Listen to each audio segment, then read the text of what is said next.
Peace. Welcome to The Culture right here on the Black Star Network. I'm your host, Fawad Muhammad. Thank you so much for tuning in and being a part of the conversation. Folks, we got a lot to talk about. It is Thursday, so we check in with Hassan, Mr. Politics Giordano, for his segment In the Mix with Mr. Politics, as we talk about Nancy Pelosi era coming to an end, which includes the fact that President Zelenskyy from Ukraine has arrived, and a host of other issues like the one in Virginia, where they're opposed, when they're on the verge of perhaps electing their first Black Congressperson to go to represent Virginia. So we'll have that conversation with Mr. Politics himself. Also, can we talk about self-advocacy and why it's important that we are going into an age and a spirit of advocating, speaking up for ourselves?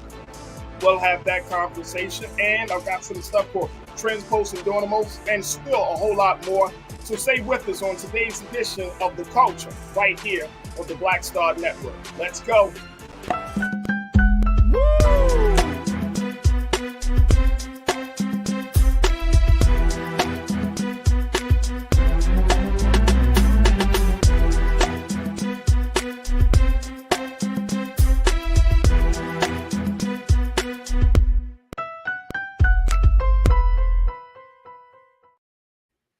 Folks, welcome to The Culture here on the Black Star Network. I'm your host, Fawad Muhammad. Thank you so much for joining us this afternoon. Folks, we got a lot to talk about, so let's jump right in. First and foremost, we know that President Zelenskyy has made his way over to Washington, and yesterday we talked a little bit about it, where the president of Ukraine has come to Washington to shore up the support that America has for Ukraine. Well, that meeting happened with President Biden yesterday, along with the joint press conference. And then last night, President Zelenskyy shared some remarks with joint session of Congress, which it also showed that America was standing in solidarity with Ukraine. Now, during that meeting, of course, take a look at this.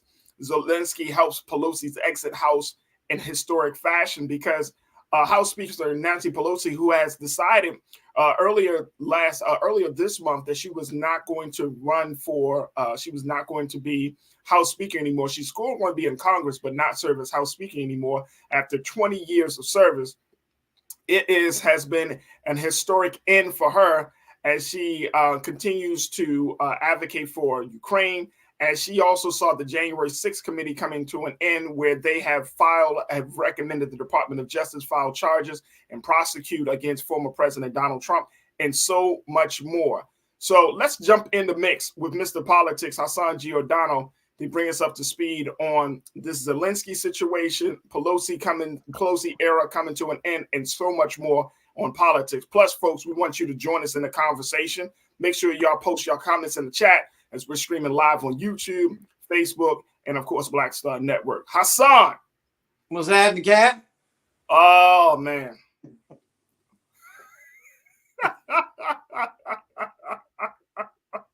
We ain't gonna talk about my Ravens this week. We just ain't gonna talk about them. We just get straight to the politics. Let's not even talk. We might have to fight for that. Hey, Hassan, you already moved to the next season. You got your Orioles.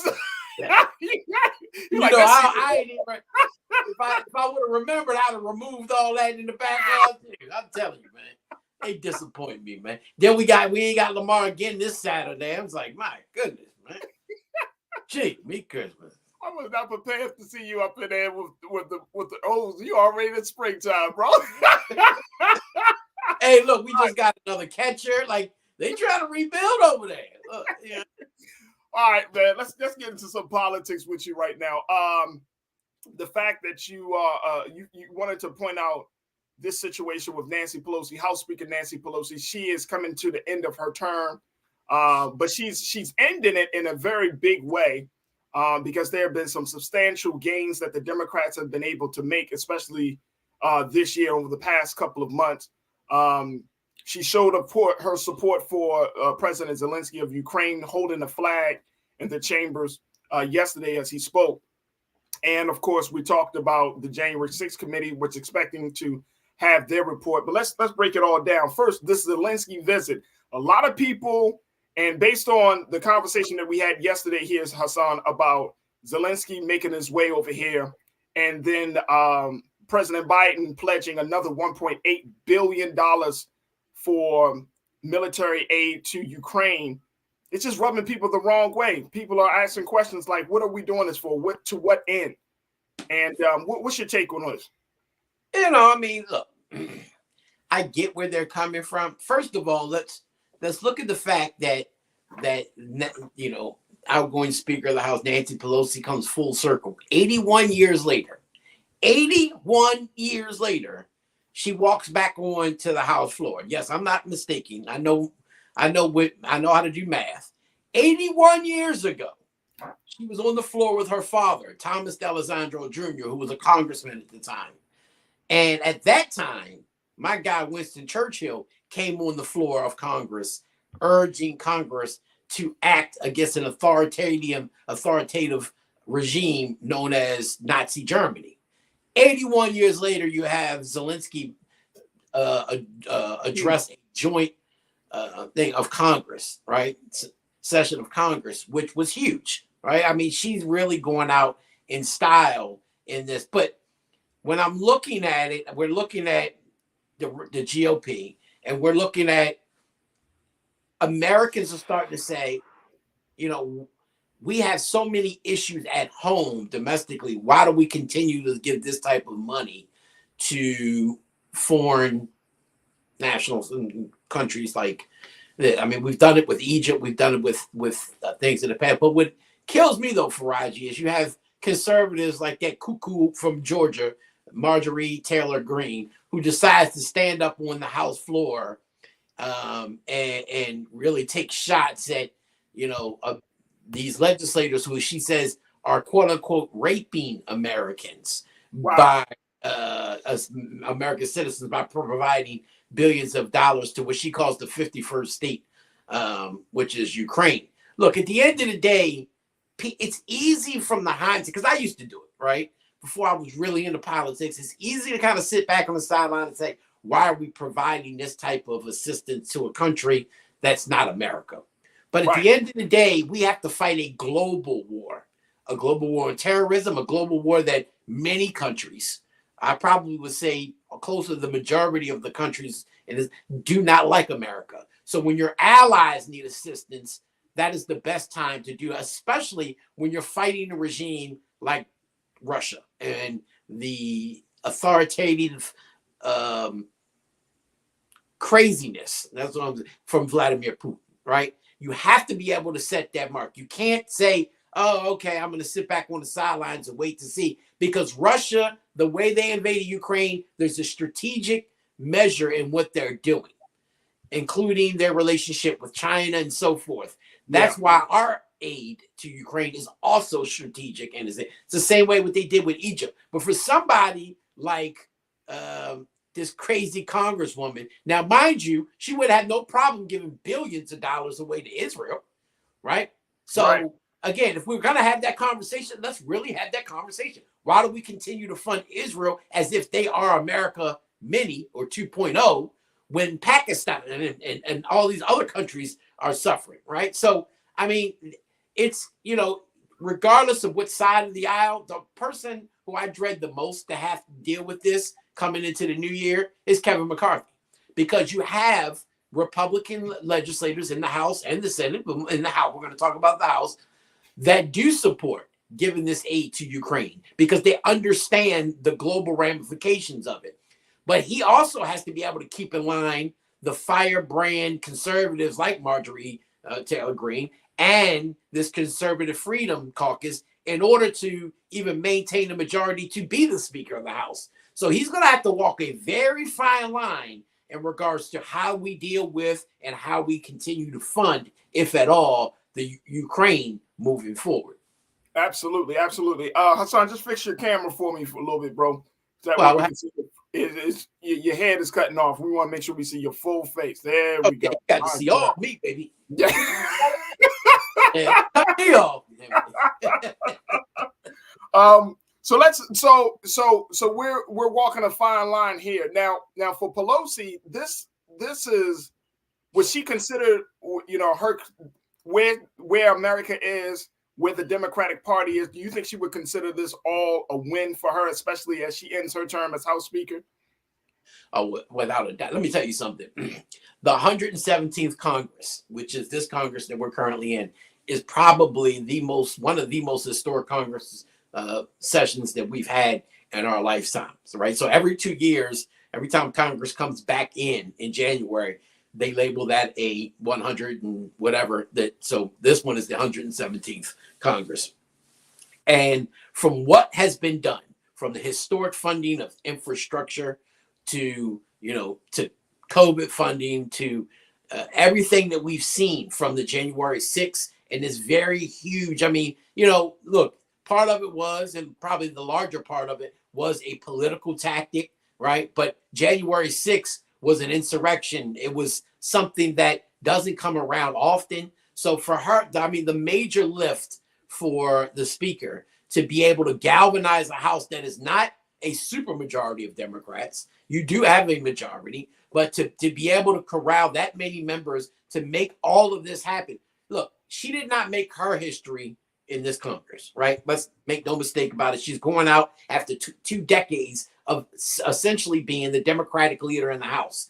And for many purposes, the Democratic leader on Capitol Hill, bottom line, right? She's seen many presidents come. She's seen even more go, right? And during that time, she became the first female Speaker of the House in 2007. She repeated that feat in 2019, becoming the Speaker again. She was the floor leader in some of the most historic pieces of legislation we've seen pass in our lifetime. Obamacare being one of them, Frank Dodd, and how we tackled Wall Street and the corruption of Wall Street. So she has a history of being there at the center of some of the most historic pieces of legislation of our lifetime. Look at COVID, the way COVID was done, the amount of money that came out of Washington, D.C., based off the amount of money that went to United States cities across this country because of most of that, because of her leadership.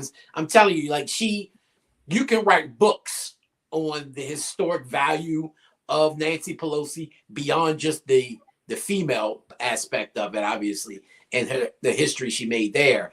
And we probably won't hear a lot about some of the backroom deals and some of the things that she did. But Nancy Pelosi has set her mark, and we're going to be talking about her for not decades, but centuries. Let me take a quick pause there as we continue our conversation with In the Mix with Hassan, Mr. Politics Giordano. We got to take a quick break. When we come forward, folks, let's continue the conversation about some political stories and get your comments as well. So join us in the chat right now. And to stay tuned, we got a lot to cover here on The Culture, right here on the Black Star Network.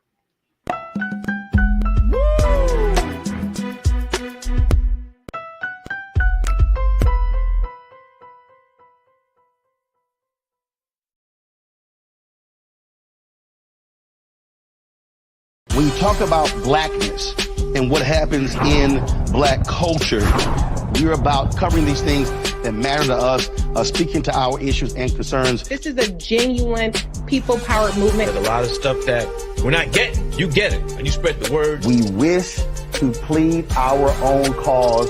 Too long have others spoken for us. We cannot tell our own story if we can't pay for it. This is about covering us. Invest in black-owned media. Your dollars matter. We don't have to keep asking them to cover our stuff. So please support us in what we do, folks. We want to hit 2,000 people, $50 this month, raise $100,000. We're behind 100,000, so we want to hit that. Y'all money makes this possible. Checks and money orders go to P.O. Box 57196, Washington, D.C. 20037-0196. The Cash App is $RM Unfiltered. PayPal is R Martin Unfiltered. Venmo is RM Unfiltered. Zelle is Roland at RolandSMartin.com. Black Star Network is here. Oh, no punch! I'm real revolutionary right now. Thank you for being the voice of Black America. All momentum we have now, we have to keep this going. The video looks phenomenal. See, there's a difference between Black Star Network and black-owned media and something like CNN. You can't be black-owned media and be scared. It's time to be smart. Bring your eyeballs home. You dig? hatred on the streets. A horrific scene, a white nationalist rally that descended into deadly violence. White people are losing their damn minds. As an angry pro-Trump mob storms the U.S. Capitol, we're about to see the rise of what I call white minority resistance. We have seen white folks in this country who simply cannot tolerate black folks voting. I think what we're seeing is the inevitable result of violent denial. This is part of American history. Every time that people of color have made progress, whether real or symbolic, there has been what Carol Anderson at Emory University calls white rage as a backlash. This is the rise of the Proud Boys and the Boogaloo Boys. America, there's going to be more of this. Here's all the Proud Boys, guys. This country is getting increasingly racist in its behaviors and its attitudes because of the fear of white people. The fear that they're taking our jobs, they're taking our resources, they're taking our women. This is white fear.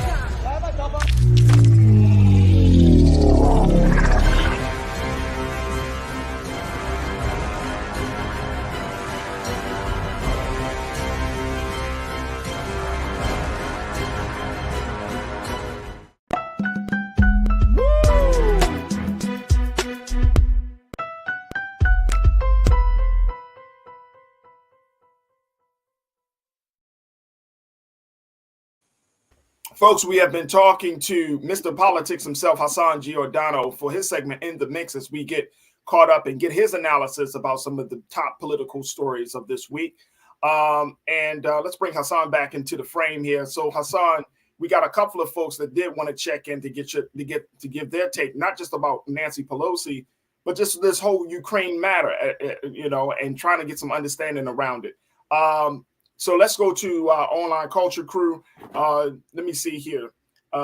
We got, you don't like my music. You said that this is that. Let me make sure we got this. Let's go to your first comment. You said supporting Ukraine is a worthy effort, in my opinion. And then some people say it is not a worthy effort, but for you don't like my music, you said it is a worthy effort. What about you, Hassan? Do you think this is a worthy effort to support? On its face, I would say no. But given the global dynamics of fighting this war alongside Ukraine against, again, a kind of tyrannical type of empire, absolutely, without a doubt. I would have rather spent this money here than what we spent in Egypt under the Bush administration. That was just a travesty in and of itself, especially when they have these free and fair democratic elections that they installed over there at that time. Members of Hamas win, which is an Islamic group obviously looked at as a terrorist organization by countries like America, and yet Hamas wins your free and democratic elections, and then you say, oh, no, we got to do it all over again. You know what I mean? Stuff like that is contrary to what we believe in a free society, right? Yeah. You're the one who implemented these democratic elections. Now the person you don't like wins, and you have a problem with that. Here in Ukraine, it's far different, right? Again, Russia has a strategic measure in why they attacked Ukraine at the time that they did. They're not going to stop at Ukraine.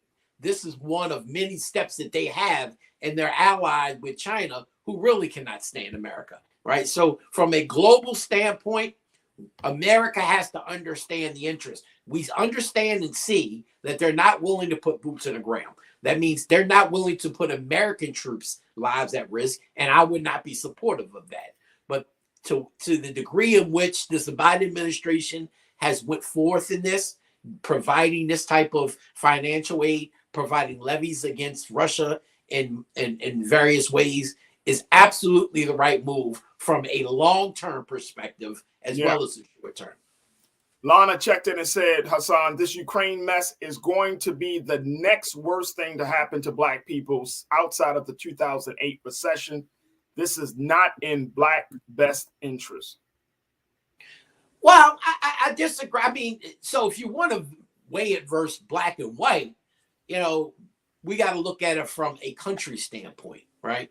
And so I'm a Black person that lives in this country, so it is against my for my interests, because if we allow Russia in partnership with China to go about what they were doing and to topple Ukraine and then basically take back what was known at once as the USSR. They're going to only strengthen their resolve and come after America next. And so we have to, at times, be able to stop this. I get it. I agree that if you're going to give this type of aid, like we're not talking about a couple thousand, 100,000, or even millions. We're talking about billions of dollars, right? And it's funny, people start to ask is, how do you come up with this type of money all of a sudden when a war like this jumps off, and yet you can't come up with that same type of money to help homelessness or help feed people or for people who are struggling in this country? That is an argument that's well, debated. And I think but isn't that two different? But I mean, it's two different pots of money. Well, it is and it isn't, right? So in a sense, it is because this is military aid. But again, if you can still do this militarily wise, why can't you do this domestically as well, right? They are two different pots of money in terms of foreign aid as opposed to domestic. But again, if we're able to get this type of money that quick and provide that there, why can't we do it? Look, we just passed a $1.7 trillion omnibus bill, and we do this on regular basis in Congress. And yet our parties can't seem to come together enough to be able to give child care tax credits that we saw left off the table in this negotiations. But yet we can come together real quick for foreign aid for other people, right? That child care tax credit has proven at that limited amount of time that we had it a few years back, right before the Biden administration came in, that could in and of itself help alleviate poverty in and of itself, just by itself. That helps, especially single parents. So it is a part of a larger argument we should be having is, if as a party, we put you in there to represent our interests, how come our interests are never met the way interests of foreign interests are being met? That's a big question. That's the question that everybody is posing. It's like we in a drop of a dime, and I know it takes some time, maybe a couple of weeks, but in the big scheme of things, it's such a short period of time that the government can come up with money. I said this yesterday. I mean, it's not like the president comes to the American people and does a speech from the Oval Office and say, I would like to get your approval to move $1.8 billion to help Ukraine. He doesn't do that. It's all of that stuff is done behind closed doors, and then it's announced that that's going to happen. So the American people, we really don't have much say in it. You know what I mean? Like we have say on policy terms, but when it comes to money in this country, whoever is managing the money, they're going to manage the money however they see fit, right? And especially our political officials, especially the president of the United States. The president is going to say, this is in our best interest, our national interest. Therefore, I'm gonna request this money from Congress, and Congress is going to pass this bill to get this money. So it's like, I mean, and that's the suck part about this whole thing, is because it's we as the people are being told that democracy is one way, when it really is not that we're making all of the decisions. The people aren't aren't at the table for all of the decisions, the big decisions. The people are in for policy stuff. And sometimes we know the people aren't always heard on that level. But when it comes to financial things, when it comes to putting money in somebody's pocket, we're not, the American people, quote unquote, aren't at the table. Well, I mean, technically we kind of are, because there are representatives, right? Okay. Facts. Okay. But I get you. Like, we're not the ones in the room making those decisions. President Biden is. He's supposed to be our representative. Same way with our congressional representatives. They're supposed to be there representing our interests. The problem that exists is many times these people get into these positions and they completely forget that they are there representing our interests. It becomes all about their interests. And I always ask legislators this: what is your defining line when you're deciding on passing legislation? And this was especially during the debate with gay marriage and stuff here in the state of Maryland. Because at the end of the day, you may be, as I am, against abortion or gay marriage. But that's what you believe. But if the greater constituency of the greater majority of your constituency believes in it, doesn't matter what you believe. You're there to represent their interests, not yours. And I think many legislators tend to forget that. They tend to think this is all about me. So I'm going to get these back rooms and I'm going to make the deals that I want to make to empower me and those around me to make sure that we're good financially moving forward. But they tend to forget about, especially not only just their community, but those that look like them. You don't see that in other communities. You only see that really in our communities. In other communities, they make sure their people are taken care of. Yeah. You can best believe that even if they're empowered a little bit more and they get there, they're going to make sure, because they understand generational wealth. They understand that they have to be able to leave a legacy, not just for their family, but their community. And that's what we have to really start getting a conversation, stop putting people in without them kind of signing off on these type of documents to say, no, I don't want you to get in there to show, kind of showboat. I need you in there making these serious decisions. When things like this happen in Congress and you're my representative, I need you representing our interests to make sure that nothing gets passed unless we get X, Y, and Z before you give that vote on A, B, and C.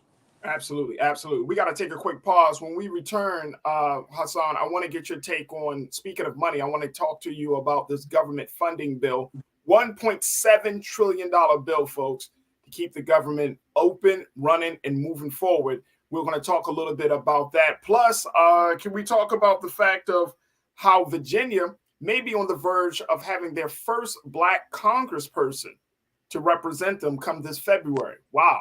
Talking about Black making history that month. So we'll have that conversation. Stay with us, folks. A lot to talk about as we continue to be in the mix with Mr. Politics here on The Culture on the Black Star Network.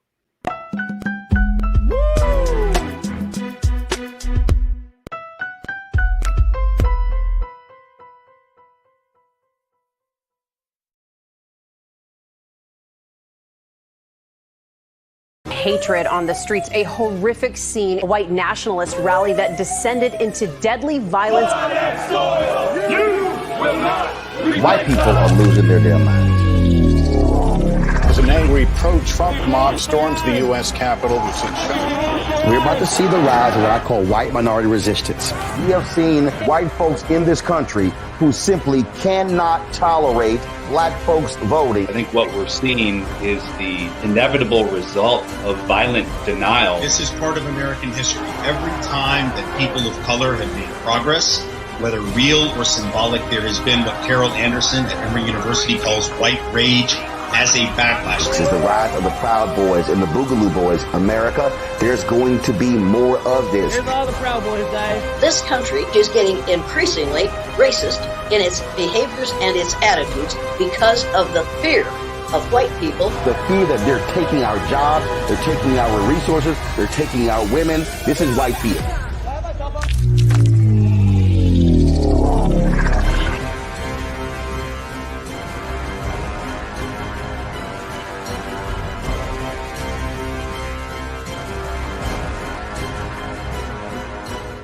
Black Star Network is here. Oh, no punch! I'm real revolutionary right now. Thank you for being the voice of Black America. All momentum we have now, we have to keep this going. The video looks phenomenal. See, there's a difference between Black Star Network and Black-owned media and something like CNN. You can't be Black-owned media and be scared. It's time to be smart. bring your eyeballs home. You dig?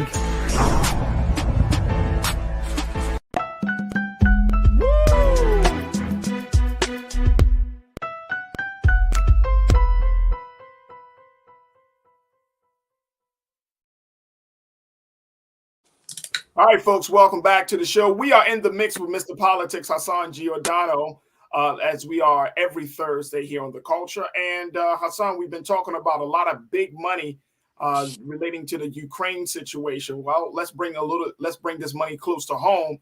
The government, the Senate clinched a deal this morning, for the passage of a $1.7 trillion government funding package in the coming hours, averting a shutdown that would have kicked off Friday at midnight tomorrow.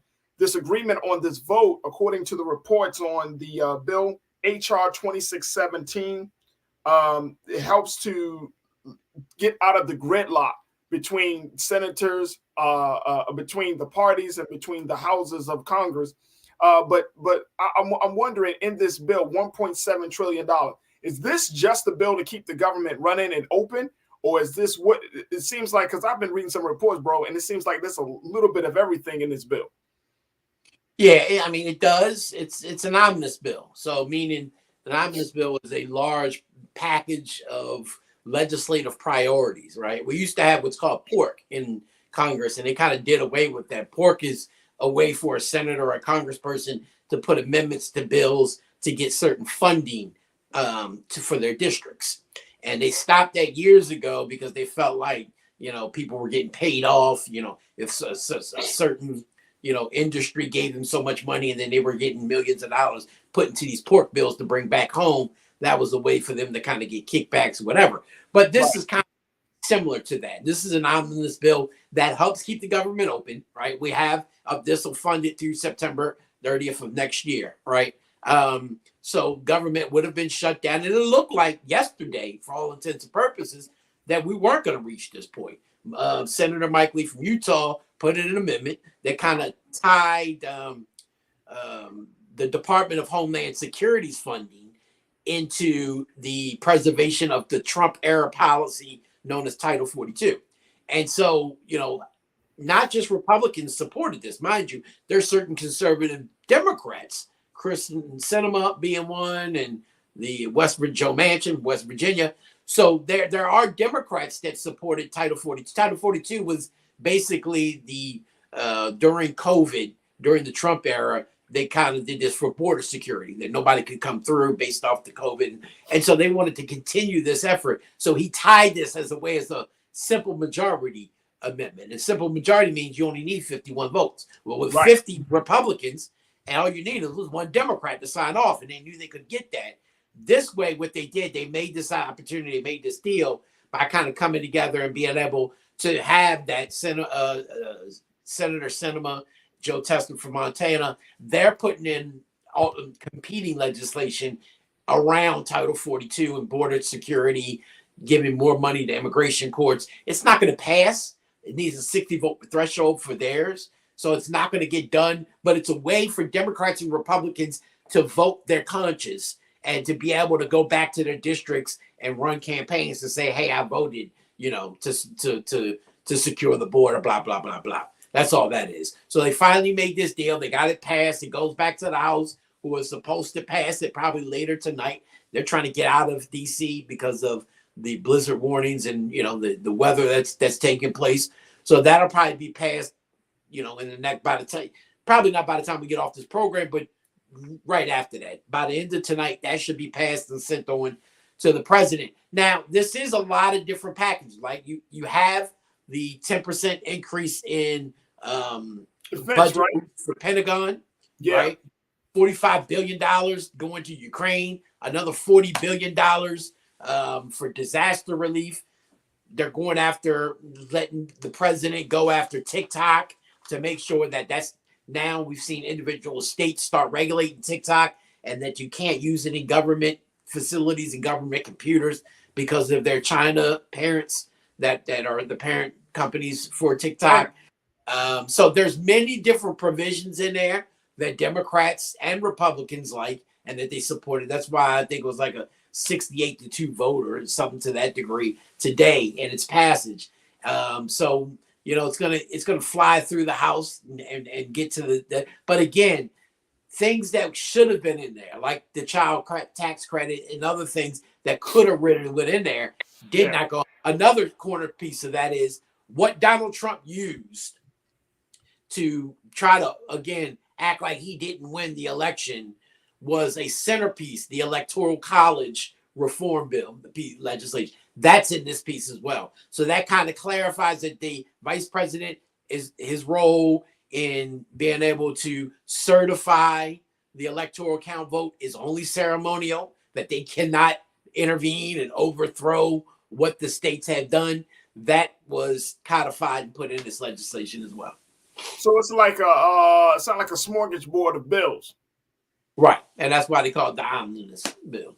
Right. $1.7 trillion, though. for a number of things. Okay, so these are bills that I mean, and I'm just saying, based upon what I've read and how you broke this down, this is stuff this is like end of year stuff that has to be done. It is, but here's the thing, though. This is what makes it so interesting, is because Democrats don't have a super majority, especially in the Senate, right? A very slim majority.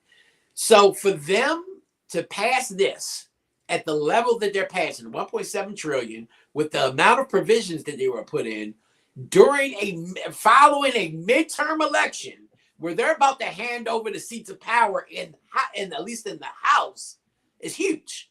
Usually, if a party that just failed to maintain control of one of the chambers and they're on their way out the door and don't really have a huge majority in both chambers, will never be able to get something like this passed. And again, that speaks to the leadership of Speaker Pelosi in one chamber and the Democrats in the Senate as well. But they help kind of shepherd this and guide this through. So I don't want people to think, oh, this is just another omnibus bill.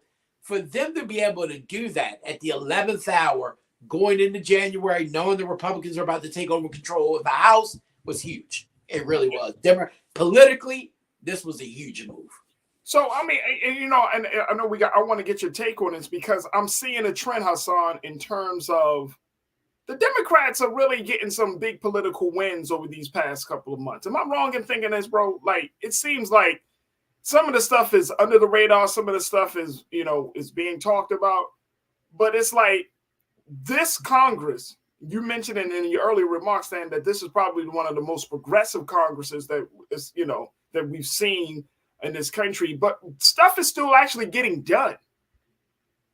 Oh, absolutely. Without a doubt. Like I said, that's why I said this 117th Congress will probably be one of the most historical Congresses. People will be writing about this Congress for decades to come.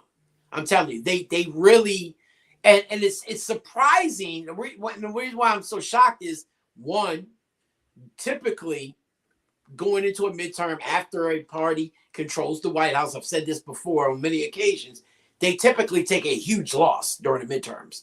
They didn't.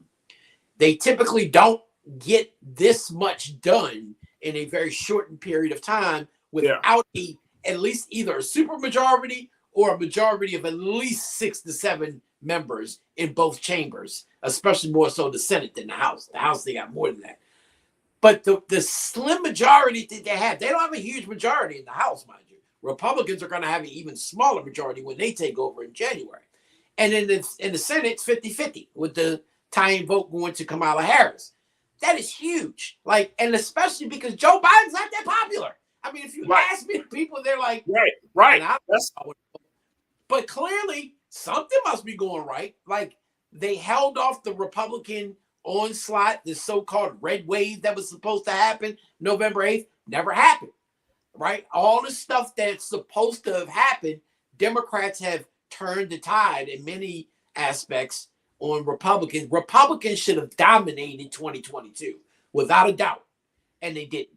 They really come away with egg on their face, and they come into 2023 limping, not really understanding what the pathway forward to victory is in 2024. Damn. Look, we got to take another pause. When we come forward, Hassan, let's talk about what's going on in the state of Virginia as they are on the verge of possibly making history as electing their first Black Congressperson from the state. Stay with us. That conversation is coming up next here on The Culture on the Black Star Network.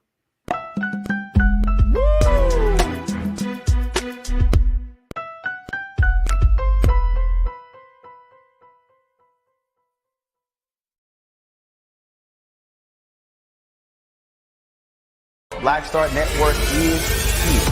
Oh, no punch! I'm real revolutionary right now. Thank you for being the voice of Black America. All momentum we have now, we have to keep this going. The video looks phenomenal. See, this difference between Black Star Network and Black-owned media and something like CNN. You can't be Black-owned media and be scared. It's time to be smart. Bring your eyeballs home. You dig? When you talk about blackness, and what happens in Black culture. We're about covering these things that matter to us, speaking to our issues and concerns. This is a genuine people-powered movement. There's a lot of stuff that we're not getting. You get it, and you spread the word. We wish to plead our own cause. Too long have others spoken for us. We cannot tell our own story if we can't pay for it. This is about covering us. Invest in Black-owned media. Your dollars matter. We don't have to keep asking them to cover our stuff. So please support us in what we do, folks. We want to hit 2,000 people, $50 this month, raise $100,000. We're behind 100,000, so we want to hit that. Y'all money makes this possible. Checks and money orders go to P.O. Box 57196, Washington, D.C. 20037-0196. The Cash App is $RM Unfiltered. PayPal is R Martin Unfiltered. Venmo is RM Unfiltered. Zelle is Roland at RolandSMartin.com.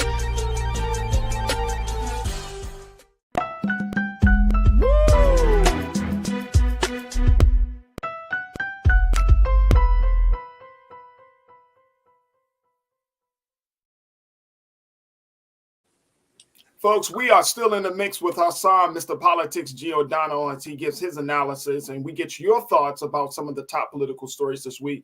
Hassan, there was, it looks like the state of Virginia may be on the verge of making history. Let's talk a little bit about what's happening down there. Virginia State Senator Jennifer McClellan has overwhelmingly won the Democratic nomination to succeed the late A. Donald McGeechan in Congress. Party officials say she won by a huge majority with the nomination of 23,000 votes in Tuesday's firehouse primary over Senator Joe Morrissey, who netted just 3,782 votes, and two other candidates. She will be the overwhelming favorite in the heavily Democratic 4th congressional district when a special election is held on February the 21st. Why is this so significant? And what was some of the factors that brought her to this point? Well, first and foremost, let me say, we want to rest in peace to Donald McGeechan, and we want to give prayers to his family. He's a 61-year-old congressman who just won overwhelmingly in that district during the primary, and then lost his fight with cancer, unfortunately, which caused this special election.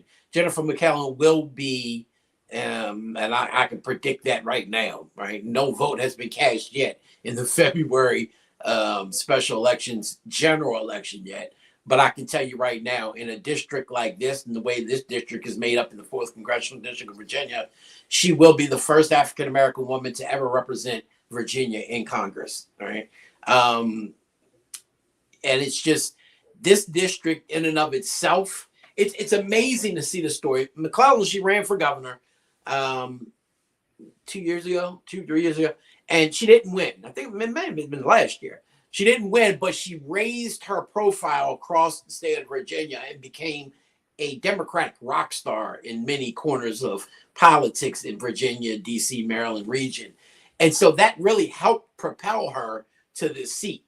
McGeechan, many people didn't, they knew he was battling cancer, but he kind of went suddenly. So for her to jump into this race and get, 85% of the Democratic vote, right? That is huge. That is monumental.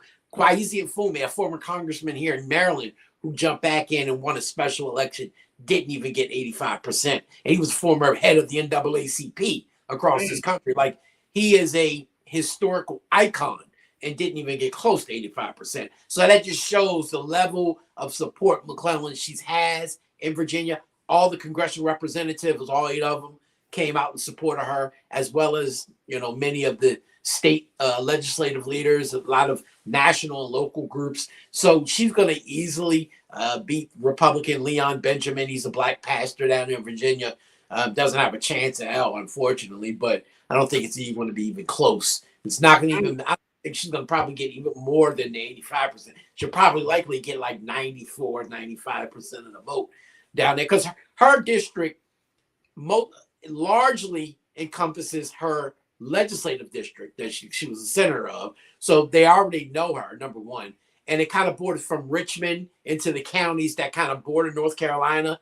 It's largely African-American and Latino. And so even though both candidates will be African American, she is widely known, very popular down there. And most of those individuals are Democrats. So a Black Republican is not going to fare well in this particular congressional district. And then the state legislator that she beat, mind you, Joe Morrissey is a crackpot. I'm amazed how they keep this guy in it. He was a lawyer who got disbarred twice.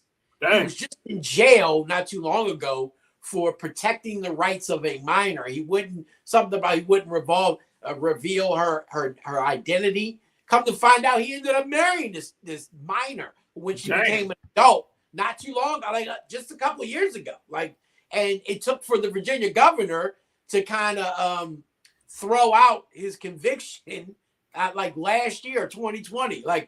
This guy is I don't understand how they have, because again, he is a state senator. He lost this race. He is a state senator now over there in Virginia. But people knew, even though that was the biggest name challenger to Senator now, soon to be Congresswoman-elect, soon to be McClellan, people knew that there wasn't almost any chance in hell that he was going to be able to pull out this victory. So I'm proud that she made this accomplishment happen. Again, for the first time ever in America's history. Think about that. Virginia has never had a Black woman. They had Black men. Mr. McEachin was Black. So they've had African-American men, but this is the first Black woman to represent Virginia in Congress. It's a huge feat. And finally, we're getting past these ceilings that I think we should have been past a long time ago. And in the final few moments, Hassan, it speaks to. I want to get your take on this as we go into the bringing in the 118th Congress peoples to come in. This is a much more diverse Congress than it has been. Of course, America is much more diverse than it has been in years. So when we look forward on what that next group of Congress people will bring to the table, what's the big thing that we need to look at, and what are the big things that you're looking at? It's going to be interesting to see, Faraji, on how we do this. Obviously, Democrats control the Senate, Republicans control the House.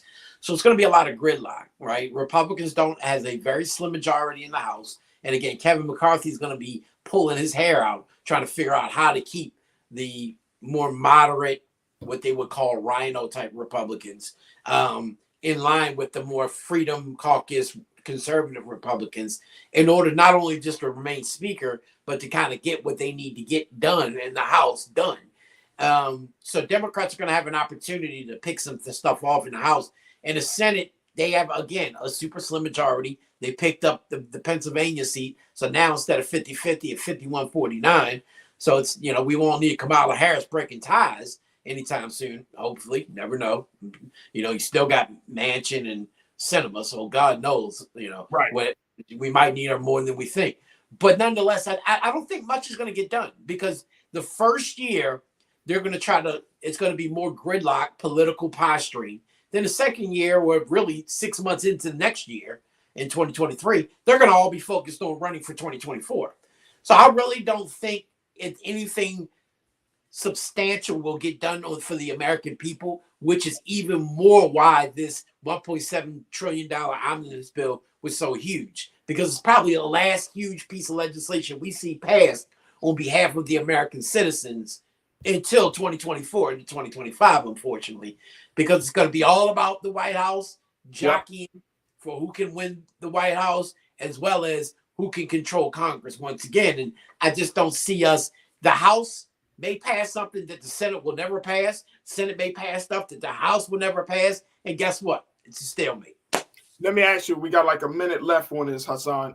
Any particular pieces of legislation that will be in the best interest of Black America will be on the agenda with this new Congress? Black? No. I don't see that. You said Black? You can have American citizens benefiting from anything, let alone Black.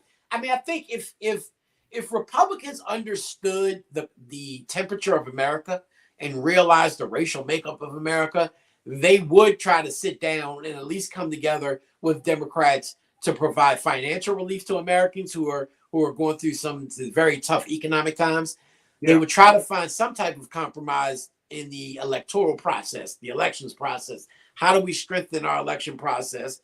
How do we make sure that more people can cast ballots without being afraid of retribution? How can we strengthen the mail-in process that we saw become ultra popular since COVID, right? Republicans, instead of embracing it, they seem to be trying to run away from it or police it. And that's why they keep losing these races. I mean, many of races November 8th, a lot of Republicans were winning after election night, and then they got their ass whipped with mail-in balloting, right? And instead of trying to say, oh, let me figure out how these Democrats are doing that, let's try to embrace that method instead of kind of alienating it or policing it and, you know, getting even further behind. They haven't. So hopefully they take a different tactic in terms. I don't, in this day and age of Trump, I don't see them doing that. If I was advising them, that's what I would tell them to do. But hopefully we can see something of fruition come to pass that actually benefits average Americans, black and white, right, of all nationalities. Because at the end of the day, we're all suffering right now. Everything's going up other than paychecks, right? And there is no more COVID relief money. So at the end of the day, we got to figure out a way to bring prices down or to raise prices that's going into people's pockets. Absolutely. Absolutely. Hassan, always a pleasure to reconnect with you. Can we see you next week for the final week of the year? We think about yeah. We got, especially if the Ravens win Saturday. Oh, especially if the Ravens. I don't know. I might be in mourning. My guy, Hassan, Mr. Politics Giordano. Make sure y'all check him out every Thursday for his segment In the Mix with Mr. Politics here on The Culture. Hassan, always a pleasure, brother. Thank you, sir. Yes, sir. Peace. All right, folks. We got to take a quick pause. When we come forward, let's switch gears a little bit. Let's talk about self-advocacy and how you can self-advocate for yourself without sacrificing your energy. I'm going to be checking in with Brother Shanedu Wakwa Ford to get his take on what we could do to speak up. Stay with us. That conversation is up next here on The Culture on the Black Star Network.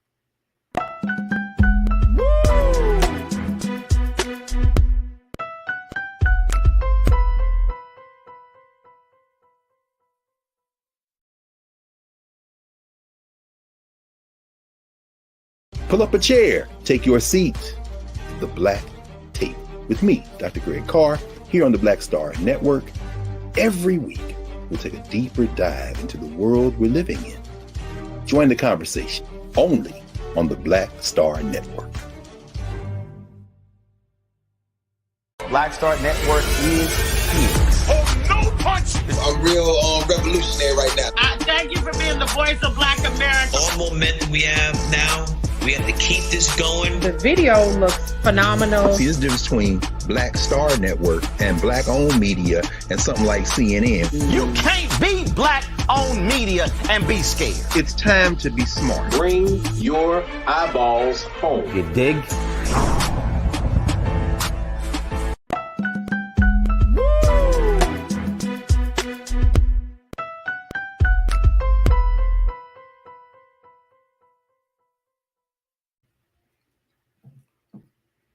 All right, folks, welcome back to The Culture here on the Black Star Network. All right, I wanted to have a conversation around speaking up for yourself. They call it self-advocacy, and why it's important for us to not just speak up for ourselves, but to do it in such a way where you don't have to give up a part of yourself. You have to sacrifice, as some would say, sacrifice your energy. Here's the conversation, and this it's important that as we go into 2023, and you may reflect on 2022. You know, we only have a few shows left before the end of the year.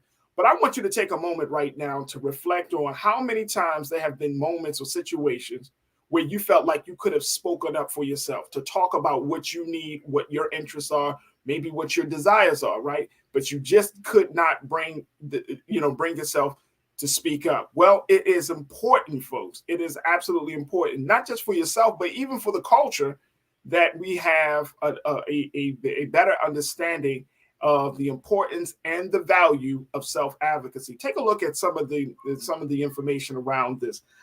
There is a coaching platform by the name of Better Up, and they describe it. Take a look at it here, folks. It says describes self-advocacy as the ability to speak up on your behalf effectively.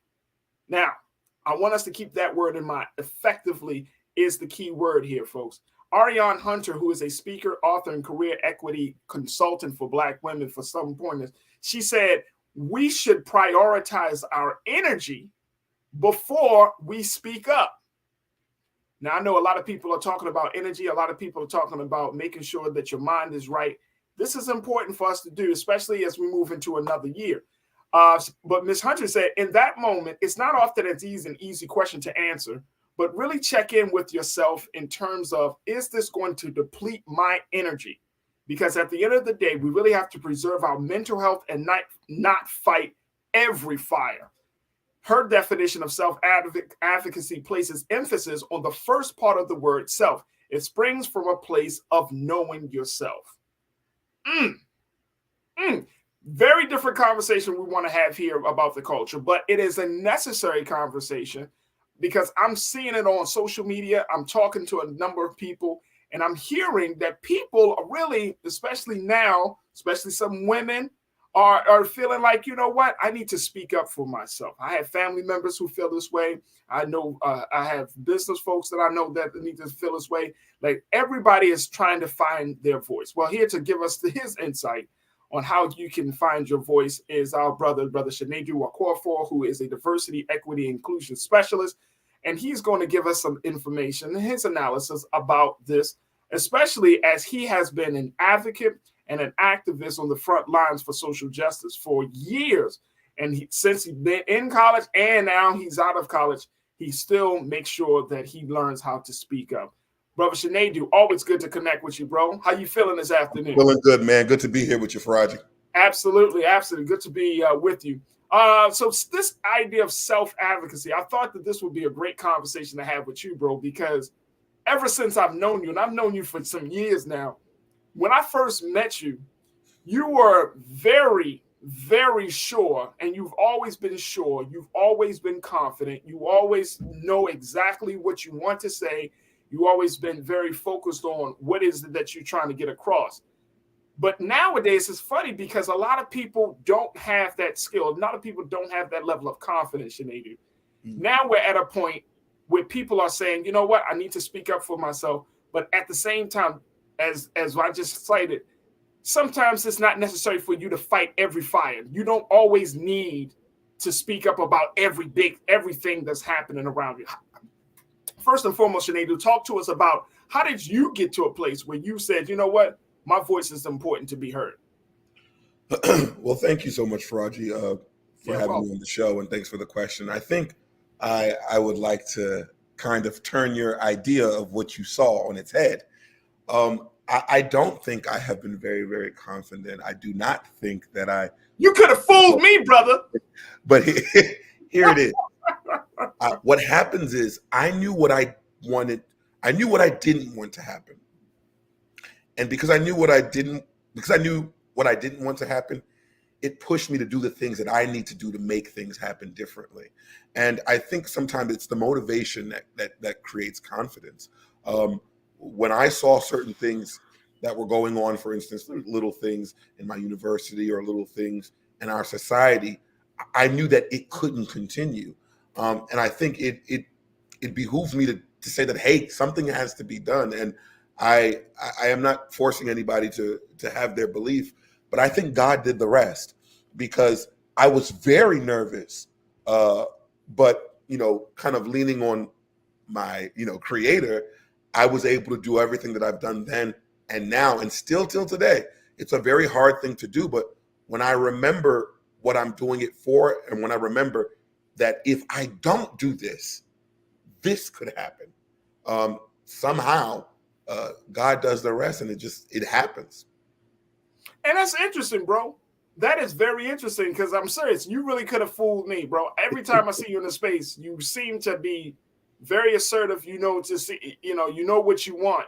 But this part about sacrifice and energy. Everybody's talking about energy nowadays, not making sure you deplete your energy. What's your take on making sure that in the process of speaking up, that we don't lose out? Yeah, it's a tough road to toe. We have to remember that what we want to do, the ability to do it is not unlimited. So you have to rest up. If you're just the vessel, I mean, you have to be fully charged. You have to be ready. It is not. There are a lot of battles that you would want to fight, and one of the most dangerous things is when you win the first battle, you want to fight 100 more. It's good to be cautious. Take your time. Remember why you're doing this, because sometimes our own ego can get in the way, and we're fighting, and it looks like we're helping, but we're just sometimes in the position of just doing it, saviorism, if you will. I would say that it has to bode well with yourself, right? Yeah. Take your mental health into consideration, because martyrism isn't easy. And if you look into a lot of things, we like to talk about Dr. Martin Luther King and Malcolm X. If you really study them, they also had a loneliness complex because they were very busy working, being that martyr. And we're in this day and age where we're taking mental health serious. You have to look out for thine self as well. You have to preserve the energy, preserve the spirit that you have to go out, remembering like, hey, maybe I'm going to forego this one thing for a second because I have to be okay. Yeah. And I think it also speaks to, Brother Shanadu, the space that we find a lot of ourselves in, which is around self-care. Yes. And how it's important. I mean, you work in the area of, human resources, human relations, dealing with diversity, equity, inclusion. And, you see day in and day out the impact of being in the room and not being seen, right? Or being in the room and not being heard. And I mean, you work with Black folks, you work with folks from other marginalized communities, especially if they're in white, predominantly white spaces. I mean, this is the burden, and this is another reason why I think it's important to have this conversation. This is the burden that Black folks carry every day, that we often we can be in spaces, but it's like the child where you're seen but not heard. And it's a hell of a thing to be a full-grown adult.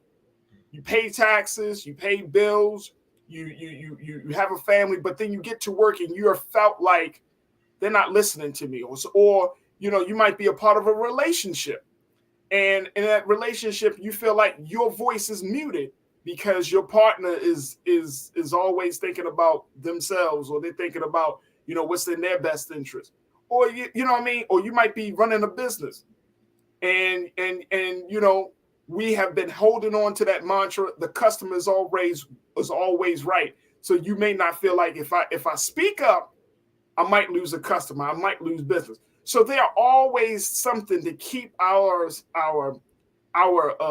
mouths shut, and our desires to do things, to change things, to be a certain way closed in.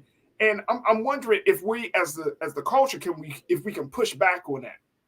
I feel like social media has opened the door for self-advocacy. People are much more, and it's interesting because, when you study it, people treat social media, especially like Facebook and Instagram, they treat it like their personal diary. You know what I'm saying? They share so much of their personal life. They share vulnerable moments with each other, which is all well and good if that's your choice and that's your preference. But it's funny how it's easy to share to quote unquote individuals we don't know, but they are followers. But it's much harder to share to that one person who may have offended you, who may have violated you, or somebody who may have caused you to go into the inside and not feel like they can say anything to you. It's just a very interesting dynamic and culture that we're in right now. Very much so. And I think it's very important and it's pertinent to make this a fact that speaking up for yourself is not being a rebel. It's just representing yourself, right? It's very important. And I think the imagery behind speaking up for yourself has been militarized. And that's not really always the case. It's just advocating. Speaking up for yourself is literally doing the verbal version of what you would do on a resume, right? You're saying certain things that say, hey, I am this and I am not that. Or when you said this, it made me feel that way. But I think what becomes the battle, and this is a self thing that you have to decide with yourself, is what price is great enough to pay. We don't want to speak up because of what we could lose. But what dies inside of you from keeping quiet? And when you weigh that, you have to make the decision on what's more important. Because the truth of the matter is, it's not about the job. You'll get another one, right? Because if you were qualified to get the first, you can get the second or third. But I think there is a fear of being the person that shakes the table. And what we're coming to see, especially in my line of work, is that when we make the space safe, and safe space starts with people, it's not a building, it's internal. When you make the safe space, you realize that everybody was doing that too. So it's really about making that conscious decision for yourself. And I think it would be nice for people to make it easier for other people to share, but that is a pipe dream. So in the meantime, it is up to you as an individual to find your voice your way. You don't have to do it my way. There's not one way to do it. And I think that's the problem. Everybody thinks that, if I'm an introvert and the extrovert was successful because he was super loud, now I have to be extroverted.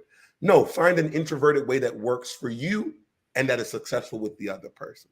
There it is. There it is. Look, we got to take a quick pause. When we come forward, I'm going to share with you my take on this, and I certainly want to hear yours. Make sure you join us in a conversation with your comments, throw them in the chat, and then we'll do our best to highlight what you got to say. Folks, stay tuned. This conversation will continue right here on The Culture on the Black Star Network.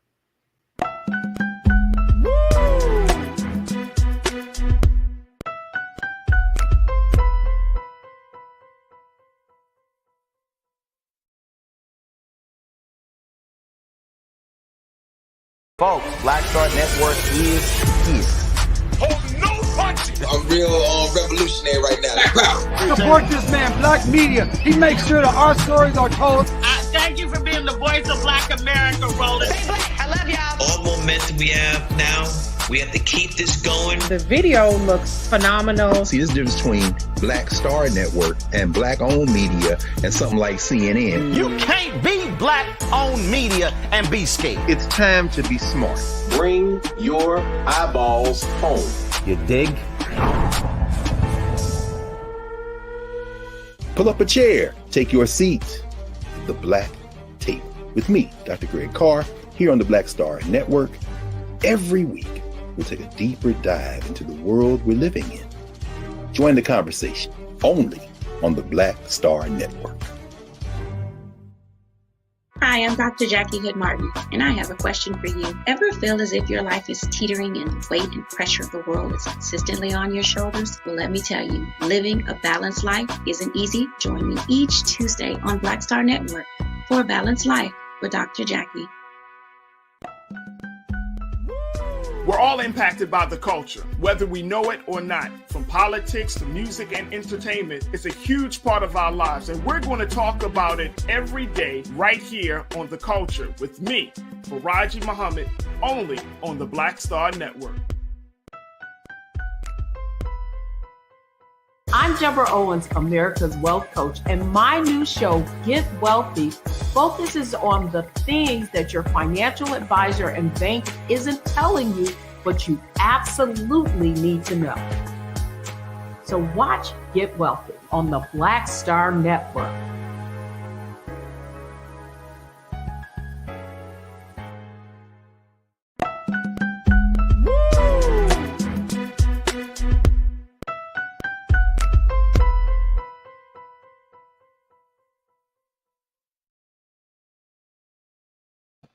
Folks, we have been talking about self-advocacy and what you can do to advocate for yourself without sacrificing your energy. We know that, especially in this current culture of things, that there is a lot of emphasis put on your mental health and energy. How much do you give? What are you willing to give? How much are you willing to sacrifice in speaking up for yourself? This is one of the big things that that culturally we're seeing. Now, even though this may not be one of a conversation on a particularly hard topic, this is a conversation I think that needs to be had for us to become more reflective, especially as we're entering the end of this, as we're at the end of this year and entering a beginning new year. Will you advocate yourself more? Is this a resolution that you plan and want to accomplish when you're talking about going into the new year and getting to a different level and a different space in your personal life? Join us in a conversation. We would love to hear what you have to say. Post your comments in the chat section, and let's continue to have the conversation. As I'm checking in with Culture Crew member, he is an activist, an advocate. He speaks up for those who don't or who can't speak for themselves, and he's been working in the field of diversity, equity, inclusion for some time now. My brother Sinedu Wakorafor is joining us today. Sinedu, I want to take a couple of comments from our online Culture Crew to get their take on this. Lana checked in and said, excellent points, Kings. People feel unheard. I'm so glad we have been having these convos. They have gelled me personally. Yeah, I think we need to have this convo. We definitely need to have the convo about speaking up for yourself and why that's necessary and important, and how to do it in such a way that you don't become damaging to yourself. You don't become destructive, and look, I think Sinedu, and we got to all kind of agree to, I think we can all agree to this. This culture, as much as we put an emphasis on individualism, this culture does not necessitate for people to speak up. Like we are living in a culture and a time where it kind of imposes conformity on you. You know what I mean? Like you just go along to kind of get along mentality.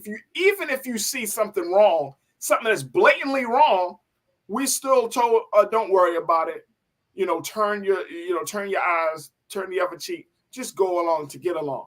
And I'm seeing that this is probably one of the big issues about our culture, that we don't speak up enough, that we don't challenge enough, that we don't call people to the carpet enough. We don't hold people accountable enough. And I'm talking about from the young to the older folks of this generation, of this culture. Are you seeing that as well?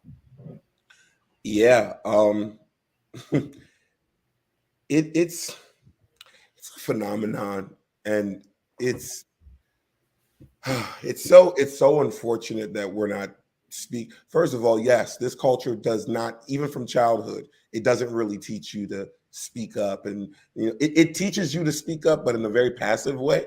And then you realize that when you speak up, this happens, that happens. You're a snitch, you're this, you're that. So I feel like those things all, culminate in self-advocacy. But I think, again, I don't want to be religious, but like, whether this culture accepts it or not, like if you're God's child, if that's what you believe, if you believe in that higher power, I love to see the people share the post about manifestation. Right. You have to believe in that. And that's really important. I'm gonna tell you a quick story and make it real quick. I remember when I went to chase the bag, as the youth would say, and I went to work at this engineering company, because that's a construction company. And I was working there, and I was working there as an engineer, and I wasn't doing so well. I was trying my best, but it wasn't my passion.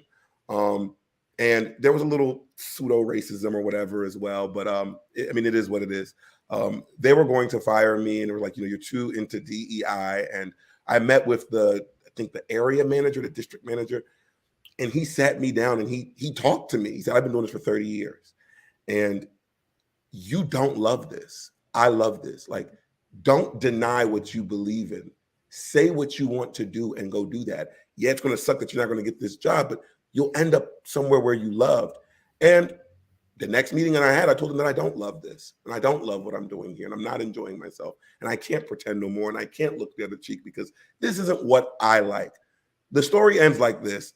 I lost the job, but now I am a DEI practitioner. You know what I'm saying? Like, right. Manifestation doesn't start until you put that foot forward and say, I'm going to do this, and I'm going to take these steps to do it. Right. I love that. Let's get some more comments from from our online culture crew. Folks, make sure you post your comments in the chat as we're talking about self-advocacy without sacrificing your energy. And I love that, bro. I love that. I think, you know, a couple of things. I think for Black folks, that, like I mentioned, if you're Black in America, self-advocacy is a new phenomenon. Why? Because we have always been told to not say anything, just to take it. And here's the thing that I often push back on. Stop telling Black folks we're strong and resilient. And I'm sure, Sinead, you heard the context of this is how this done. We got blatant racism, blatant levels of oppression that is brought to our doorstep each and every day in this country, right? Blatant. Man, y'all strong and resilient. As if the moment that we start speaking out, it becomes a problem. No other group of people, and y'all can correct me if I'm wrong on this, folks, but no other group of people is awarded or rewarded or congratulated for being quiet when oppression is happening, like Black folks are. That's the craziest thing in the world. We do this to women, especially Black women. Black women are strong. Black women but Black women be suffering. And nobody, check this out, human nature won't allow us to be in a place of weakness, right? Nobody wants to be like vulnerable. Nobody wants to be weak. Nobody wants to say, I can't handle it, right? So when you telling a woman or you telling a Black man stand strong, or you should stay strong and just kind of go through this level of this carry this weight, this burden, this level of oppression, and to suffer in silence and all of these things, right? Don't say nothing. I've heard, and some of us y'all might experience this on the job. You know, there's some bulls happening on the job, some madness, some foolishness, whether it's racism or not. It don't have to be that deep. It could be just injustice, period. And you got other Black folks that's telling you, when you don't rock the boat, don't say nothing. When you know it's wrong, see, then something just like in your case, Sinead, we do ourselves a disservice when we deny ourselves, even in the face of doing something wrong. When you deny yourself, when you negate your own desire, when you negate your own voice, you lose a part of yourself. And that's why I think it's important. Like, that is the sacrificing of energy. When you deny yourself, when you don't speak up for yourself, when you negate yourself, there's something that happens to that. It's like the little voice inside becomes quieter as a result of that. And I look, as a grown man in my years at this point, I'm going to say what I need to say. I'm not going to be disrespectful, but it gets to my soul, Sinead. I'm telling you. And I'm talking about in any circumstance, bro. It gets to my soul because here I am. Communication is my thing. I speak about things and all of this stuff. And then in my personal life, you tell me I can't say something? You want me to deny my own feelings, to deny my own desire? You want to try to muffle the God-given talent to communicate? Oh, no. No. You're going to hear something. And if you deny me, I'm going to be passive aggressive of hell. I'm going to walk out the door and I'm going to say what I need to say and then close the door. You know what I mean? I'm going to get petty with it. But I think that's the thing, bro. That's the problem. What's your take, man? Yeah, it's interesting. When that strength topic, I just feel like that word has been weaponized, again, from white people now to Black folks. And we're strong. You know, you got to push through, you strong. Many things are, an airplane is strong, but don't throw a bomb at it. Why are we pushing the boundaries of what that strength is? This material on my shirt is strong enough to be a shirt, but why rip it? You know what I'm saying? I think that's the thing. We can be strong in any sense, but that shouldn't be the reason that we should take more, because we have seen, Black women who are at a higher rate to not get the care that they need in the hospital because they believe that we're stronger. Again, that's the weaponization of what's happening to us as Black folks, and to what we do to ourselves, because then we play into that thing like, man, you can take that, and when you act, the opposite of not strong is not weak. We have to talk about that too. You could just be having a moment. You could be vulnerability is not weakness as well, and that's another thing. You know, what happens when you don't want to be too strong, but you don't want to be weak? I don't think the opposite of strength when it comes to people is always just weakness. It could just be, hey, right now, I am not flexing my strength. That's it.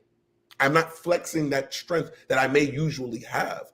And I just feel like we're getting to this place where, like, I think our generation, my generation, is starting to see that there is no benefit in the mental for making it through. Because I've heard somebody say that to me at an event recently, a networking event, and he was a little bit older than me, and he said that, you know, this generation, you know, you all go to a job and you don't like it, and they talk to you the wrong way, in a month you quit. You know, I've been at a job for, he said he's been at a job for 30 years, and, you know, he's been able to maneuver those things.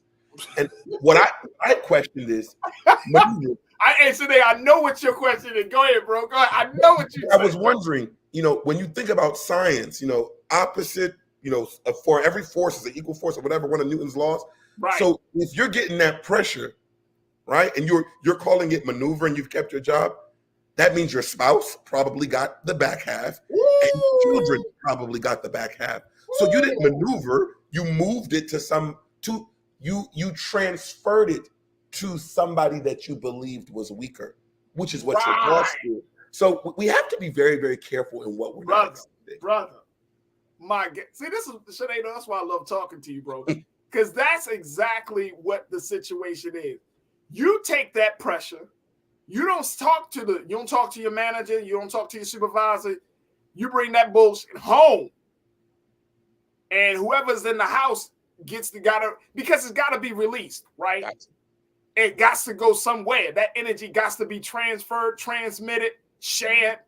That negative energy, right? Because you're not going to be, because you know it don't fit your soul, so you can't internalize it, but so much. But then it has to be released in order to be freed from it. And guess who gets that? You're absolutely right, bro. And we do ourselves a disservice.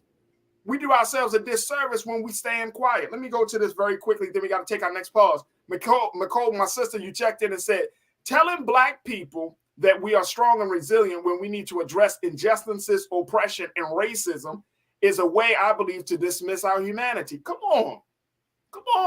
Absolutely. Mm-hmm. No more suffering in silence. I'm talking about anything. I ain't talking about just oppression, racism. McCole, you're right on point. But suffering in silence is not the way. Now, do you have to wild out on somebody every time somebody crosses your path? No, but you got to make it known. I'm not going to accept bullshit, man. I'm not going to accept you talking to me a certain way. I don't care if we in a restaurant, you know what I'm saying? You ever come and if you in a restaurant or situation, somebody say something wrong to you, the way to act. I'm at that point now. You come to the table and you got an attitude. Whoa, hold up. What's your order? Whoa. Turn this thing down for a minute, bro. You having a rough day? Because I damn sure will ask the manager to give me another server. Mm-hmm. I remember this incident happened, getting some coffee with Nira one day. We were at a Starbucks.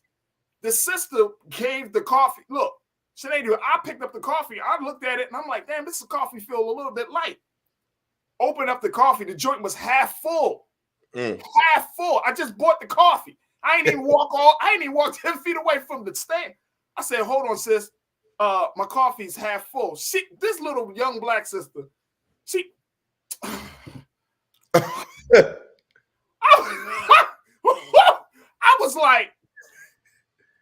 I was, and I'm in Target, you know what I'm saying? I was like, what?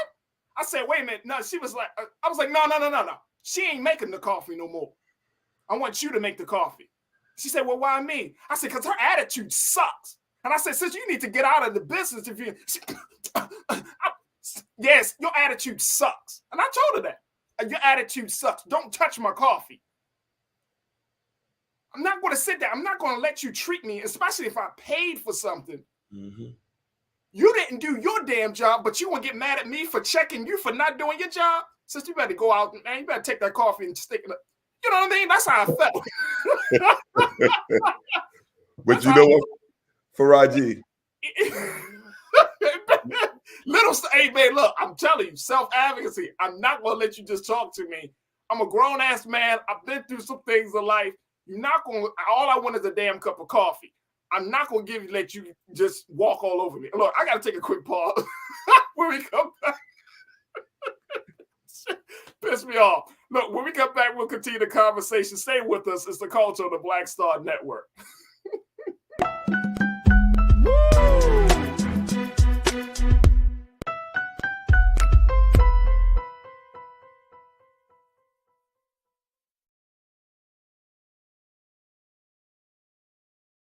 I'm Deborah Owens, America's Wealth Coach, and my new show, Get Wealthy, focuses on the things that your financial advisor and bank isn't telling you, but you absolutely need to know.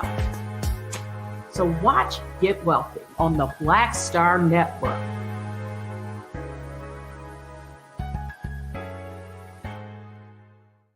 Black Star Network is here. Oh, no punch! I'm real revolutionary right now. Thank you for being the voice of Black America. All momentum we have now, we have to keep this going. The video looks phenomenal. See, there's a difference between Black Star Network and black-owned media and something like CNN. You can't be black-owned media and be scared. It's time to be smart. Bring your eyeballs home. You dig?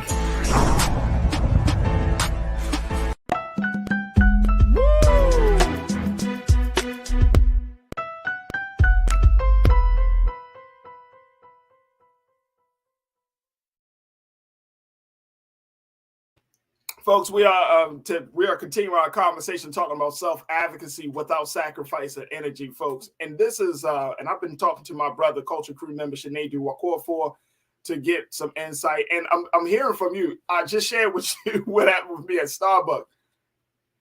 Let's bring Sinead back in the frame very quickly. I'm serious. This gets to the core of us. This gets to the core of us, and you know. There's so many instances in our lives that we can think on. And like I said at the very beginning of this conversation, Brother Sinead, when we reflect on what happened in 2022, we got to ask ourselves, where can we speak up for 2023? And that starts in our personal lives. That starts with us making an intentional choice. And like the sister that I referenced in the earlier article said, she said, self-advocacy first starts with the self. It's about knowing yourself. Since I'm a grown-ass man that knows himself, you know what I'm saying? I'm a conscious man that knows himself. No, you're not going to treat me this way. You're not going to talk to me a certain way.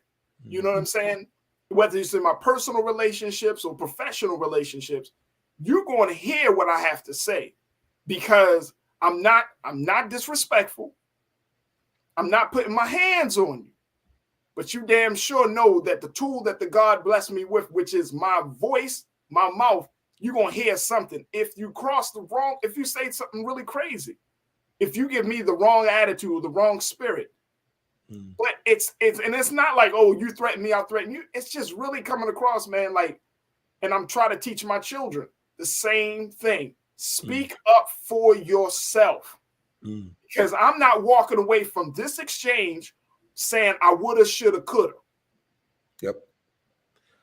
And you know, carrying those negative feelings.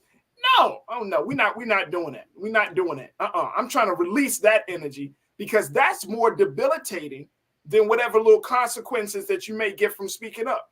When you carry that negative energy, when you walk away from an interaction and you feel like you didn't get a chance to speak up for yourself, look at how damaging how much damage that causes your self-confidence and your view of yourself and how far you go to beat up yourself for that particular moment.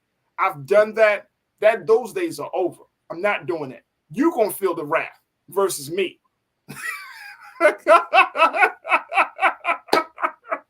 My brother, talk to me.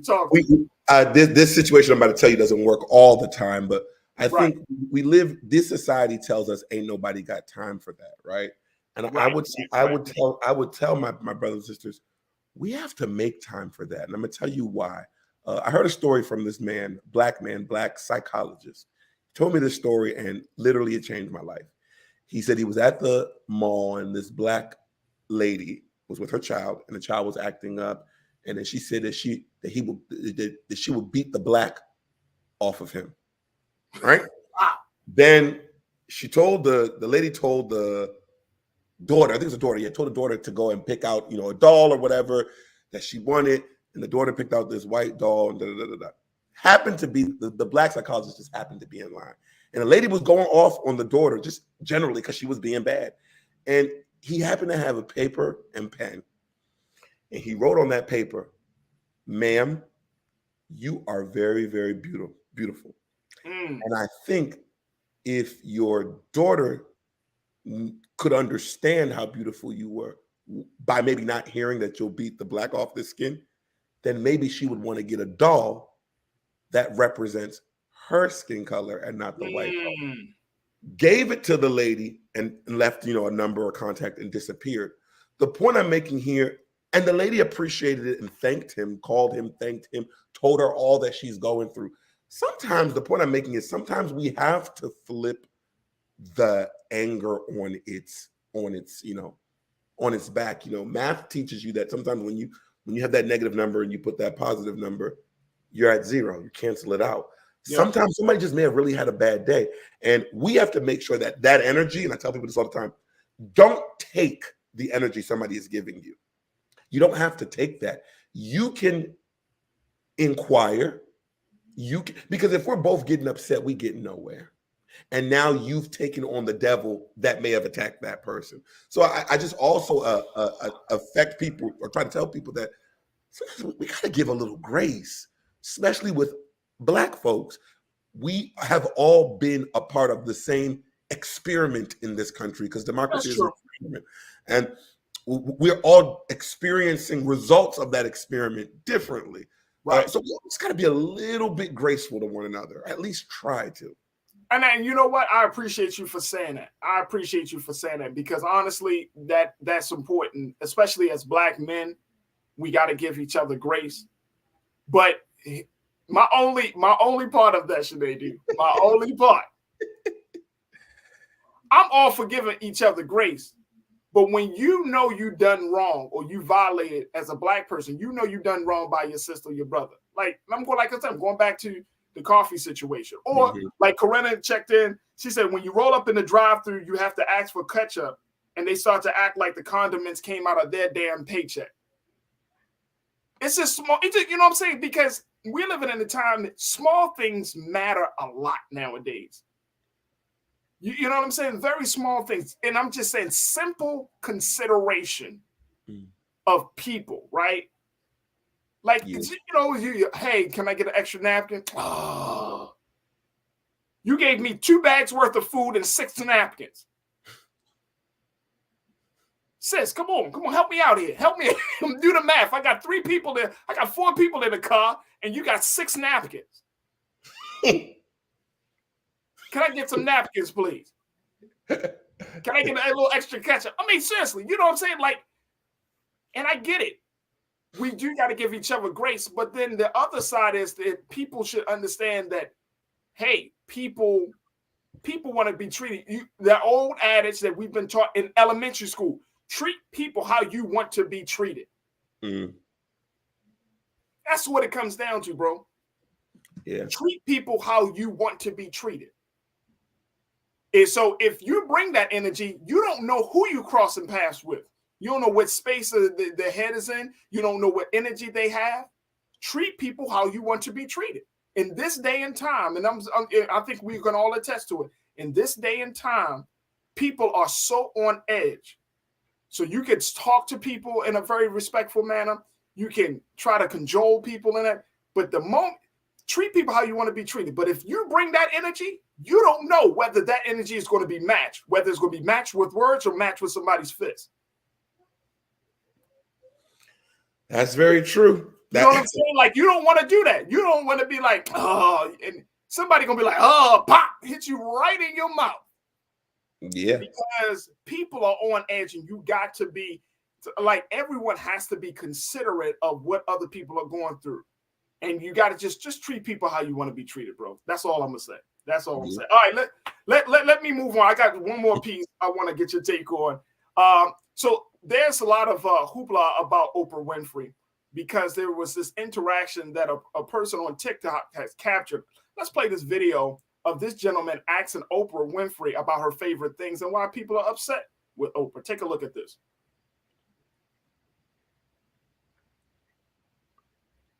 We got the video. Let me see. Let me get my team. They're going to have to get ready for this. All right, he's going to get the video. All right, so here's the thing. People are a little bit like PO'd with Oprah, because, you know, Oprah has, during her holiday season, her favorite things, right? Everybody kind of checks in and see, okay, what's Oprah's favorite things? And she give you a list of holiday recommendations, gifts that you can give your friends and family. Mm-hmm. Well, a gentleman, he was happened to, like, I don't know, I guess he caught Oprah going into an event or something like that. And he was recording, and he asked Oprah, well, you know, he said, look, Oprah, I want to get your holiday gift recommendation for my mom. What do you think? Now, here's Oprah Winfrey, bro. Oprah could, I do applaud Oprah for taking time. She don't know this dude from Jack. She took the time to talk to this dude before going into an event to answer his question about gifts. And Keena, let me know when you get the video, bro. Took the time to talk to this dude to let him know about gifts. Her response was really dope. She gave him an idea. He didn't think that was the best idea. I can't wait to see this video. Can we pull up the video? Because I don't want to get in any more. Just let me know if we can. You're doing your best to not give it away. You're doing good. I don't want to. I mean, y'all might have seen it. It's on TikTok. But the point is got a lot of people talking about this situation of where we are in this country, because the idea that she gave, there's a cost to it. And the cost that's attached to it is $100. It's $100. The gift is for his mom. I want y'all to keep that. Keenan, let me know if we can do this, man. We gotta cue this thing up. I'm trying not to give away. I'm trying not to give away. But it's $100, and it speaks to where people are. Now, I know that in this country, Sinead, people are financially strapped. Some, not everybody. We can't assume that everybody is on the same financial level as we are. But I know people are financially strapped in this country. But you think about $100. If everybody thinks about $100, let me ask you this question, Sinead. Do you think $100 is a lot of money nowadays? No. Not me neither. I've spent $100 in a day. I mean, even for no matter what half of the world you are, rich or poor, I see rich and poor people at brunch in DC that's unlimited for $80 every week, every Sunday. So don't matter where they work. So I'm just saying. All right. My man King Keenan was able to get it. Take a look at this video of Oprah having this interaction with a man about getting a gift for his mother. Take a look at this, folks. She's not doing well. You know, a wonderful thing is that jewelry box that's at Moose. That I had on favorite things. A beautiful red jewelry box with a little. That's too expensive for me. No, it's not. It's really not. It's like $100 and some. A little lower in my price budget. Lower than $100? Mama, she understands. She has sentimental gifts. Okay, then this is the perfect gift for your mom. You do a list of your top 10 reasons why you love her. And you make a beautiful card, and it's your top 10. That's perfect. And it's sentimental, right? And it's sentimental. Your top 10. And I carry back. A favorite gift for my mom. She's not doing well. You know, a wonderful thing is that jewelry box. He said a favorite gift to my mom who's not doing well. What would you recommend? Again, this is Oprah Winfrey. Yeah, there's so much that can be said about this. This is Oprah Winfrey. She said, hey, there's this beautiful thing on my favorite things list. This beautiful jewelry box that's beautiful. Your mom would love it. It's $100. He said something a little bit lower. That's a little bit out of my budget. And she was like, $100 is out of your budget. So she gives him an idea, which is a nice idea, but she's like, well, tell her the top 10 things why you love her and put it and create a card. He said that's more of my spot, his style, that's his speed, is more sentimental. First and foremost, bro, you're a grown man. I'm a little bit mad at this, that folks get mad. People got mad at Oprah for suggesting a gift for $100. Maybe it's me, y'all, Culture Crew. I don't. $100 for a gift for your mom is too much? I have a couple of thoughts on this, Faraji. Couple of thoughts. One, let's assess. This is not a millionaire talking to her. I think if Oprah was talking to maybe one of her millionaire friends, she probably may have said something different. I think her saying what she said is, again, Oprah is older, giving, what would she want to receive? I think that's what she was probably thinking. Like, you have to understand, first of all, $100 is not a lot of money. It's not, just not anymore. The economy will tell you that $100 is not a lot of money. It's not my thought. It's not. I think Oprah's answer was astute, and it is just $100 because it used to be a big deal maybe in the 90s, but now it's just not. I like the second gift better because it made more sense. But my issue with him is this. You're asking Oprah Winfrey for a gift. That's where you messed up in the first place. In theory, because what if, and we have to also remember, we have to respect everybody's barometers, right? I don't expect somebody who makes maybe $20,000 a year to understand what a billionaire might want as a gift, right? And vice versa. Like, you asked Oprah, why you didn't ask your cousin, you didn't ask anything. And to be honest, if he was listening, she gave you an idea and where to get it from. $100, You could have just taken the idea and found a cheaper alternative of that. Because all it was a box, a jewelry box. You can buy a jewelry box anywhere. You'd have to buy hers. So I wouldn't have said, oh, I think that's a little too much. I think he just put himself out there, in my opinion. I think that, I don't mind. Look, it's your mom, bro. And she's not doing well. And she's not doing well? If it was my mother and she's not doing well, I would drop 10 racks for my moms. Come on now. Come on. Mama, this is a holiday gift. Like, you know what I'm saying? You come to your mom who's not doing well with a gift card, with a card to tell you the 10 reasons why you love her. That's all well and good. It's very sentimental. It's nice. But I wouldn't balk at $100. That's just me, though. But people got mad and said, Oprah is so out of touch. You know how much the average date in America costs? And I'm not joking. They just did a research study on this. The average date in America costs at least $100. So if you're taking somebody out to entertain them and for their time, you're going to pay at least $100. It's your mom, bro. Yeah. It's your mom. Like, if I could, I'd give my money all of it. You know what I'm saying? Like, that's your mom, bro. It's the unwillingness to get to the 100 that blows my mind. See, I think when you look at it differently, it's not even really about the price at this point. No. But what you were basically, what you just told me is that you were unwilling to get to that price point, because what if, quote unquote, your mother's sickness, you need $100 to get the medicine. You gonna tell them, can you come down on price on that too? You know what I'm saying? Like, you didn't even sound like you wanted to try. Like, at first stint of that sound is like, I ain't giving my mother $100. That's what I heard. I ain't giving my mother something worth $100, whether she's sick or not. That's what I heard. And then I feel like as we wrap up, I feel like people getting wrong at the wrong thing. Why would you get first thing? Oprah Winfrey hit you with $100. People like, she a billionaire. She should know better. She's a billionaire. She could have hit you with something for $1,000. $100. Let's keep it real. Mm-hmm. Let's keep it real.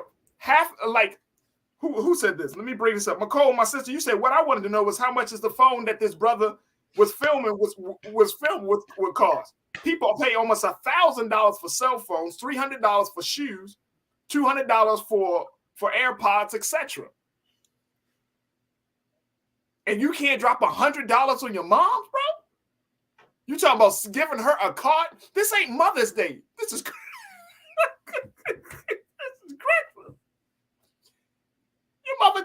Your mother be like, oh, thank you, baby, for being a grown-ass man to give me a card that you made up with 10 things as to why you love me. I appreciate it, baby. I appreciate you. But you know what, Faraji? You know what I think? And I'm starting to realize this as my parents get older, is this. And I think Oprah might be realizing this too. Once you've reached a pinnacle of certain things, it's all about it's all, because what can you give your mother that equates to what she gave you? And I think that is, I think that's where Oprah was coming from, even by saying that $100 gift in the first place. It's like, think about Oprah. This is Oprah. She can get anything that she wants. Whatever you buy for her, she could also buy for herself. So it's like when you can give something that is more meaningful than price.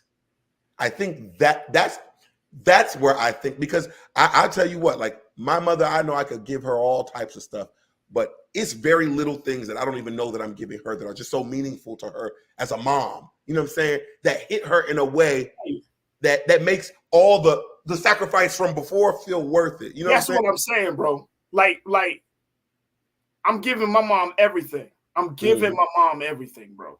You see what I'm saying? Mm-hmm. And you could still give her the card with tell you how much you love her and be real smooth with it. Like, mom, here's a jewelry box because, you know, the love that you get is so, there is no, it's priceless. So I had to put it in the box. You know, you could be smooth about it. Smooth with it, yeah. But just don't, you're talking to Oprah with this probably this expensive ass phone, and you talking about giving I need something lower than $100. Like, why would you put a price point on your mom, bro? I can see if it's your cousin or even your sister, your brother. But for your moms? If for your moms, nah, bro. Nah, bro. I ain't mad at Oprah because, matter of fact, I applaud Oprah. First thing, Oprah didn't have to talk to your dumb ass. Yeah. She didn't have to get time out of that. Second of all, you got 5 minutes with Oprah. Now you trying to put her on TikTok and put her on blast. Mm-hmm. You know what I'm saying? So he can come up with $100.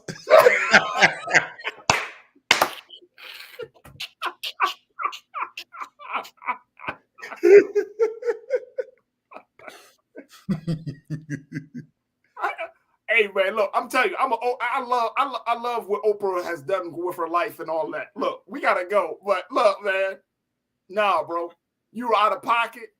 I can't get it, man. Please. I couldn't even talk to yo. I could not even talk to him. I'd be like, what?